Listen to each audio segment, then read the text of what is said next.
नमस्कार मंडळी, आपली क्यूट इशू झाली इतकी सुंदर तयार. चला तर मग पाहूया आजच्या पुढील भागात आपल्याला काय पाहायला भेटलं. आता इकडे अर्णव ईश्वरीला बोलवायला आलेला असतो. तर ईश्वरी म्हणते, ओ सर, तुम्ही जर माझ्या असं डोक्यावर बसून राहिलात ना तर मला तयारी करायलाच भेटणार नाही.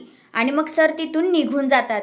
दुसऱ्या बाजूला आपली ईश्वरी म्हणते, मी असं का ओरडली सरांना, म्हणजे आम्ही आज पण भांडणं केलीत.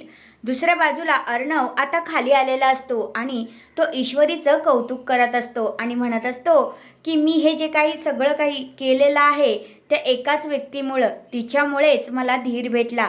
आणि तो ईश्वरीला दाखवत असतो आणि म्हणतो माय वाईफ. आणि मग ईश्वरी बाप रे, किती सुंदर नटून आलेली असते ना, की बास रे बास, खूप छान दिसत असते ब्लॅक साडीमध्ये.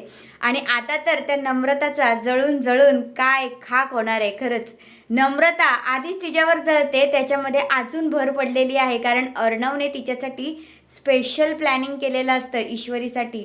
आणि ईश्वरी मात्र खूपच खुश झालेली असते. मग त्या दोघांना बघून आता नम्रता आणि मामी या दोघींना राग येत असतो. पण अर्णवची नजर काही ईश्वरीवरून हटतच नसते, कारण साडी अर्णवनेच घेतलेली असते आणि ईश्वरी खूप म्हणजे खूप सुंदर दिसत असते.